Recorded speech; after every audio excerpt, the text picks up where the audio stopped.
Alors, mesdames, messieurs, bonsoir. Je suis Finafa Rebecca Kendian-Rondé. Je suis journaliste, présentatrice et reporter à la télévision nationale. Et c'est un plaisir pour moi de me retrouver ici pour défendre mon projet Ultratech pour lequel j'ai été nominée. Merci déjà au Club DSI pour cette nomination. Alors, mon projet est assez particulier de ceux de mes, je vais dire, de mes confrères ici, en ce sens que c'est un projet télévisuel, c'est un magazine télévisuel.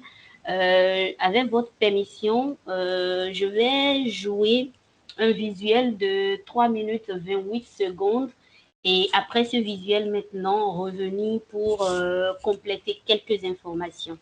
Merci de le suivre. Ok, merci, allez-y.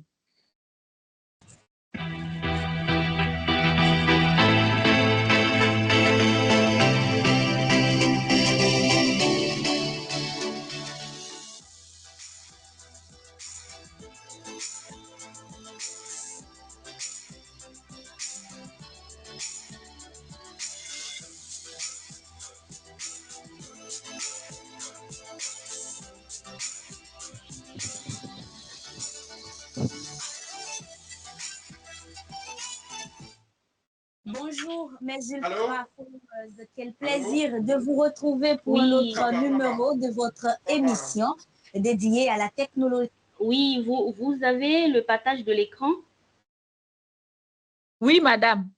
D'accord, ok. Au menu, Actu du net, la minute de l'expert innovation, puis instant utile. Top, c'est parti.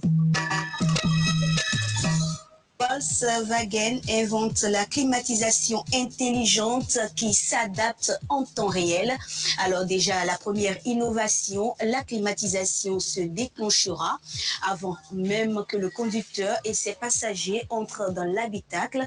En effet, dès que la clé du véhicule est détectée, là à proximité, le système se mettra en route pour réchauffer ou refroidir l'intérieur de la voiture selon les conditions. Bienvenue dans l'univers de Olanike Tidjani. Olanike est graphiste, designer et illustratrice. Après son baccalauréat, elle oriente ses études vers les télécommunications et obtient son diplôme d'ingénieur en génie télécom éthique. J'aime identifier des challenges. Elle espère révolutionner le système sanitaire africain et elle y arrive, tant bien que mal. Troquer les couloirs des hôpitaux pour la voie de l'entrepreneuriat, un choix opéré en 6e année de médecine, même si le déclic est parti d'un triste fait. C'était l'histoire d'une de mes patientes en fait, que j'ai perdue dans un contexte assez triste. Le besoin de pouvoir accéder rapidement à une information capitale, notamment de son pourquoi il semblait pouvoir aller très vite pour la prendre en charge. Mais malheureusement, malgré le fait que cette information a dû exister de par le passé, il n'y avait aucun moyen de mettre la main rapidement sur l'information. Il y a des fois où on se rend dedans. C'est normal dans une équipe. À 27 ans, Anoura, diplômée en pharmacie, a troqué le service derrière le comptoir contre les lumières du digital. Un choix controversé pour son entourage, mais soutenu tout de même. La chose la plus difficile a été que certaines personnes, pas forcément des proches directs, mais certaines personnes acceptent le fait que je choisisse de sortir des sentiers battus. Je choisis de ne pas faire l'officine de pharmacie, de ne pas travailler dans un labo ou chez un grossiste. Je choisis de faire le digital. Et ainsi se referme ce numéro de votre émission Ultratech. Merci pour l'attention. Rejoignez-nous sur Facebook, sur notre page Ultratech ORTB ou encore sur le compte YouTube de l'ORTB. Portez-vous bien.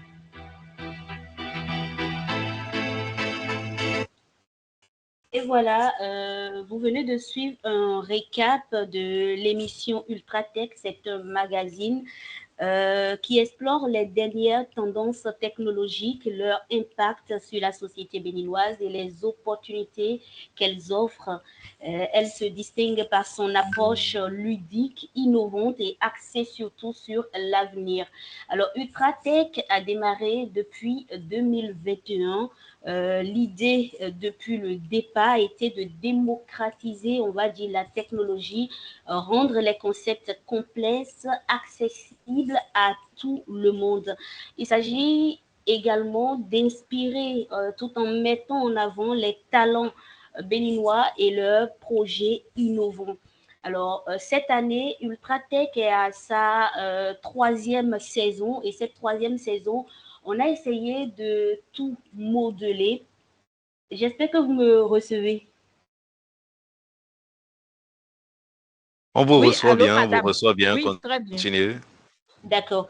Alors, cette année, on a essayé de tout changer pour toujours être au cœur de l'actualité technologique avec les populations, amener la population à comprendre réellement ce que c'est que le numérique sans forcément chercher à aller vers son dictionnaire pour un mot technique ou pas.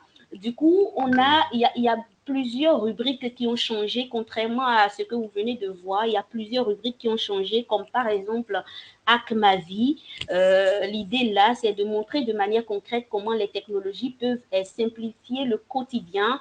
C'est en quelque sorte comme une rubrique C'est pas sorcier pour montrer aux téléspectateurs, aux citoyens qu'ils peuvent également reproduire tout ce qu'ils vont voir à travers leur écran à la maison. Il y a également la rubrique Tech et Société où nous donnons la parole aux citoyens pour cette nouvelle saison qui vont nous dire chacun selon sa compréhension de tel mot ou tel autre mot quand on parle du numérique, du digital ou de la technologie. Alors, il y a également d'autres rubriques comme la chronique du geek, le labo des possibles ou encore le baromètre de l'innovation pour permettre aux sociétés, aux entreprises, aussi bien nationales qu'internationales, qui font des études dans différents domaines, en tout cas en lien avec le numérique, la technologie ou le digital, de nous faire part de leur cas d'études pour idée de montrer aux start-upers tout ce qui se fait aussi bien au plan national avec d'autres start-upers ou au plan régional qu'international. Alors, pour cette nouvelle saison, puisque quand Ultratech a démarré, on était parti sur un magazine de 13 minutes. En 13 minutes, on avait quand même assez de rubriques, donc 4 rubriques au total. Mais pour cette nouvelle saison dont les enregistrements ont démarré, quand je parle d'enregistrement, je parle beaucoup plus des tournages concernant les différentes rubriques ont déjà démarré et les nouvelles diffusions à la télévision nationale vont démarrer dès le 1er janvier 2025. Et pour cette nouvelle saison, on est parti sur du bimensuel, donc 2 fois par mois, et la durée a augmenté 30 minutes parce que surtout, on a compris que pour les saisons passées, on ne laissait pas assez de temps aux experts, aux innovateurs et tout pour décrire concrètement de quoi leur projet retourne. Alors, grâce à ces 30 minutes, on va pouvoir réellement être au cœur de la technologie, au cœur des ateliers de fabrication, de la robotique et autres. Voilà. Alors, grâce à cette programmation Ultratech, nous voulons réellement positionner ce magazine comme étant un magazine de référence en matière technologique au Bénin, tout en contribuant à l'émergence d'une culture numérique dynamique et surtout inclusive. L'idée aussi, c'est de montrer aux jeunes, mais surtout aux jeunes femmes que c'est pas sorcier et que la technologie, le numérique ou le digital ne sont pas l'apanage du genre masculin comme on a l'habitude de l'entendre il y a de cela, en tout cas quelques années derrière. Et ce qui nous fait plaisir concrètement avec cette émission, ce magazine, c'est que depuis son démarrage, on a remarqué que ça a boosté réellement cette envie-là, ce besoin-là chez plusieurs jeunes filles, parce qu'on a eu énormément de retours qui ont désormais orienté leur carrière après le baccalauréat vers des filières numériques. Donc voilà, j'ai voulu compétir avec cette émission-là, ce magazine, parce que j'estime que c'est un magazine qui mérite encore davantage de lumière, qui mérite d'être propulsé et qui mérite d'unir toutes les forces de l'écosystème du numérique. Donc voilà, en bref, ce que je pourrais dire par rapport à mon projet concernant Ultratech. J'espère quand même avoir des questions ou même des idées pour, pourquoi pas, mieux peaufiner encore ce magazine. Merci. Merci beaucoup, Madame, pour cette présentation et merci pour l'initiative. Nous avons quelques questions dans le chat. Un des participants voudrait savoir qui s'occupe de votre décor. Alors, par rapport au décor, au départ, pour les 2 premières saisons, c'est notre service infographie qui s'en occupe.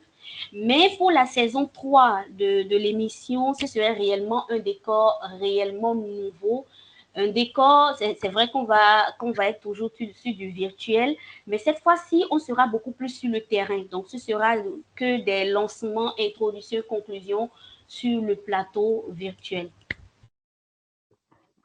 OK. Ensuite, il voudrait savoir si vous prospectez pour avoir des invités ou c'est plutôt les invités qui se rapprochent de vous. Les deux cas. Parce que dès qu'on a commencé par tourner l'émission Ultratech, beaucoup nous ont écrit par nos différents canaux digitaux et nous-mêmes, nous nous rapprochons de certains, surtout que nous travaillons très souvent avec le ministère du numérique et donc beaucoup de start-upers, beaucoup des acteurs de l'écosystème du numérique. Il nous arrive de nous rapprocher d'eux et eux-mêmes, dès qu'ils ont des solutions innovantes qu'ils estiment assez importantes pour rendre visible, ils nous contactent pour des interviews. OK, Madame, puisque vous compétissez dans la catégorie leadership féminin, moi, je voudrais savoir en quoi votre projet a développé des talents. Alors, Ultratech, c'est une émission, comme j'avais commencé par le dire, qui a démarré depuis 2021. Et parmi les rubriques, justement, de cette émission, il y a la rubrique Fémina. La rubrique Fémina, c'est cette rubrique qui nous a permis d'aller au contact de plusieurs jeunes femmes et de plusieurs jeunes filles qui, au départ, étaient dubitatives par rapport au fait de s'orienter dans le milieu du numérique ou du digital. Alors, le fait de les avoir rassurées et d'avoir eu leur écho, leur son de cloche et d'avoir diffusé sur nos antennes a permis quand même à plusieurs parmi ces femmes-là qu'on a eu à enregistrer à réellement s'affirmer et à réellement avoir confiance en elles-mêmes pour continuer dans ce milieu. On a eu plusieurs retours, par exemple, de certaines femmes qui nous ont dit que grâce à cette émission, elles ont pu en retour demander ou orienter des sœurs, des cousines, des amis, des connaissances à aller vers les métiers du numérique.